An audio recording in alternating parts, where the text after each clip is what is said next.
سبحان اللہ۔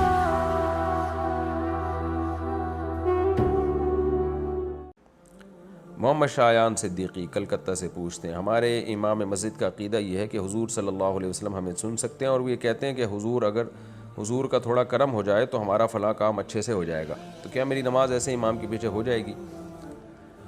دیکھیں، اس طرح کی باتیں بہت سے لوگ مذہبی اسکالرس کر رہے ہوتے ہیں، حضور حاضر ناظر ہیں، نبی صلی اللہ علیہ وسلم مشکل کشا ہیں، تو ان سے مطلب پوچھا جائے اس کا۔ بعض دفعہ لوگ ایسے کہہ تو دیتے ہیں، لیکن جب ان سے ڈیٹیل میں جائیں گے تو پھر وہ اس کی کوئی تعویل کرتے ہیں، اس کا کہتے ہیں ہمارا یہ مطلب نہیں، یہ مطلب تھا۔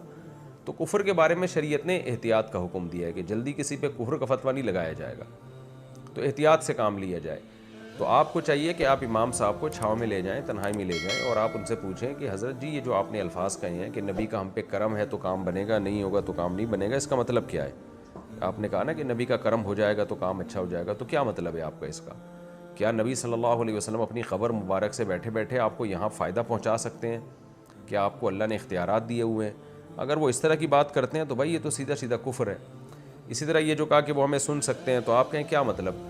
وہ جب بھی کوئی دنیا میں جہاں سے بھی بات کرے گا، پیغمبر صلی اللہ علیہ وسلم براہ راست اس کی بات سن رہے ہیں، تو یہ تو ایسی چیز ہے جو کہ شرک میں آتی ہے۔ ظاہر ہے 24 گھنٹے ہر وقت ہر ایک کی بات سننے کی طاقت تو صرف اللہ کے پاس ہے، مخلوق کے پاس نہیں ہے یہ طاقت، اور نہ اللہ نے یہ طاقت کسی کو دی ہے۔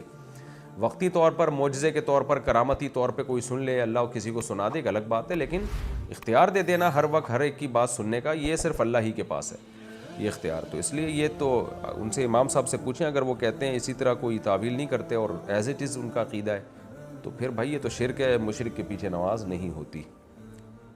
سبحان